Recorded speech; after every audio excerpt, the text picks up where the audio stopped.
Scientists and stargazers will have their eyes on the skies above the US state of Utah this weekend. A capsule is due to plummet from space at more than 15 times the speed of a rifle bullet.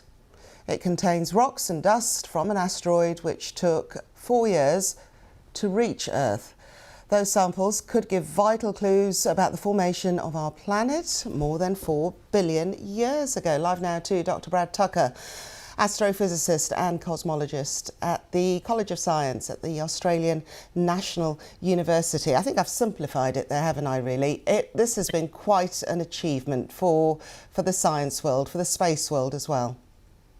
It is, everything we usually do, we study from afar. We take pictures from a telescope, we measure data, we even send probes to measure them on the surface. So rarely and so few times have we been able to collect samples, take them from the object, and then make that return journey back to land them on Earth so they can be studied them vastly superior in the labs all around the world. As you said, this probe took years to get there, traveling nearly 2 billion kilometers just to get to the asteroid and then to come back.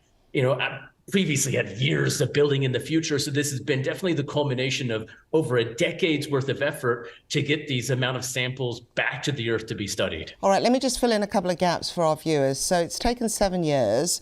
OSIRIS-REx travelled to asteroid Bennu. Bennu is actually really quite small. I believe it's only 500 metres wide. What exactly did OSIRIS-REx achieve, and how on earth did it collect the samples?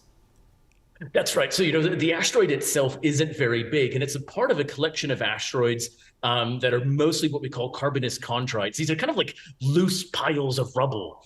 And these we think are often the bits of the solar system that formed around the same time as the Earth and things like that, formed into these clumps and then kind of just stayed there since then.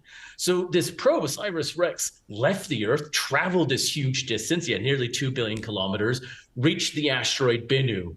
Now, it had a target of what its goal was to do was to go down to the surface, and then it had this little hose that essentially puffed and vacuumed up the samples. Now, they hit this object within about 90 centimeters of the center. So it traveled nearly 2 billion kilometers to something only a few hundreds of meters wide to be at the center to within 100 centimeters to collect all of this sample, vacuum them up in this container.